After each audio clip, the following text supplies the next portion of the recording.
Assalamu alaikum wa rahmatullahi ta'ala wa barakatuh, chers frères et sœurs. Donc j'ai fait cette petite vidéo pour parler de la différence de force entre l'homme et la femme et de la différence de responsabilité entre l'homme et la femme.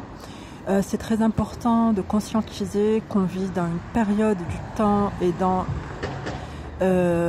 une parcelle géographique, subhanallah, où les choses ne sont pas tout à fait, ne se présentent pas tout à fait comme on généralise inconsciemment dans nos têtes. Dans nos têtes, on généralise inconsciemment que la place de la femme est à la maison, que la place de la femme est tout derrière de son mari, que la place de la femme c'est d'obéir à son mari et que la place de l'homme est dehors. Mais en fait, c'est des schémas qui sont faux et qu'il faut absolument revoir pour réussir à lutter en rang serré face à la corruption qui nous gangrène de l'intérieur à travers les passions et à travers les pressions aussi. Les pressions, elles sont diverses, elles sont nombreuses et elles se présentent sous forme de convenance, sous forme de progrès, sous forme de politique positive, de politique d'intégration, de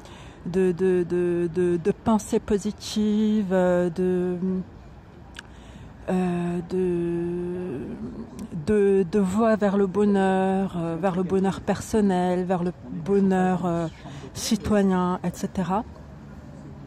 Et en fait, on est encerclé de toutes parts par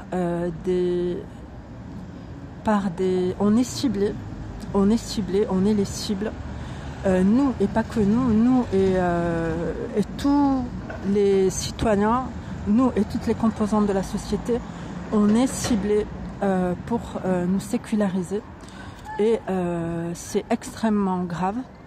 Les schémas qu'on retrouve dans les têtes de certains, à savoir que la femme ne doit pas parler aux hommes et que l'homme ne doit pas parler à la femme, que la mixité est haram, etc.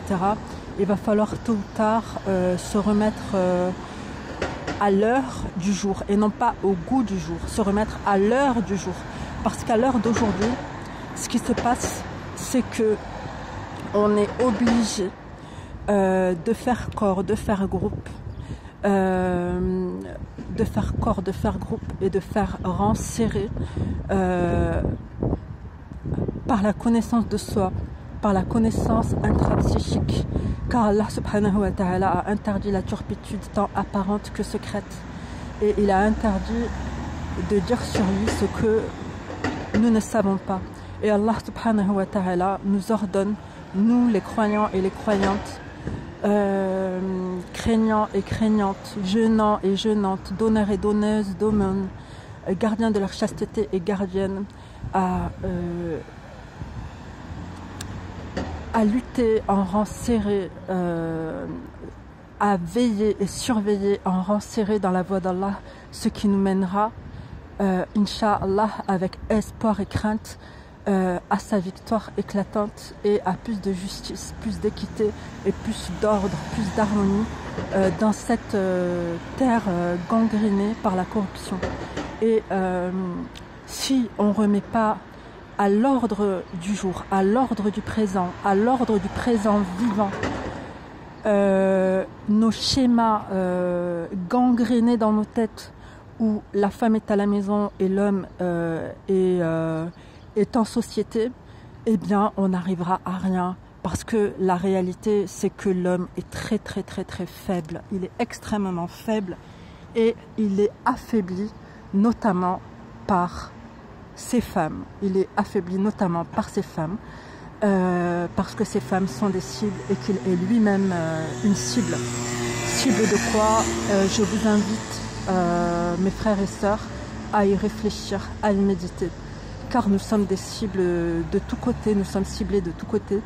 Et si depuis notre intériorité on ne fait pas unité, si depuis notre intériorité on ne fait pas groupe, avec la foi qu'Allah a embellie à nos cœurs en nous faisant détester la turpitude, la mécréance et la désobéissance, si avec la foi qu'Allah subhanahu wa ta'ala a placée dans nos esprits, dans nos cœurs, depuis notre intériorité acquise à Allah, on ne lutte pas ensemble pour l'entreconnaissance et pour la force que cette entreconnaissance va générer en nous, eh bien, on est voué à l'échec. On est voué à l'échec. Et Allah témoigne que les échecs sont cuisants, que notre échec est cuisant. Il suffit de regarder à quel point nous sommes impuissants face à tous les génocides qui ont lieu dans une époque dite moderne. C'est dramatique, c'est tragique. Et j'atteste qu'il n'y a de divinité qu'Allah, la ilaha illallah, que Mohammed sallallahu alayhi wa sallam est son noble messager et qu'il est parmi nous, et que s'il nous obéissait,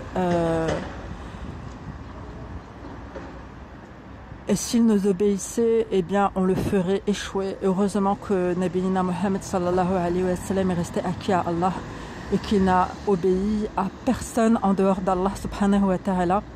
Quand bien même il demandait conseil aux compagnons radiyallahu anhum, c'était toujours avec une décision éclairée et étayée par les opinions d'autrui qu'il se déterminait à agir. Et voilà, soyons acquis à Allah, purifions-nous et qu'Allah subhanahu wa ta'ala nous accorde la victoire, chers frères et sœurs, sur les corrupteurs. Allahumma amin. Assalamu alaikum wa rahmatullahi ta'ala wa barakatuh. Wa salam wa salat ala rasulillah sallallahu alayhi wa sallam. Qu'Allah nous aime, qu'Allah nous préserve et qu'Allah nous fortifie. Allahumma amin.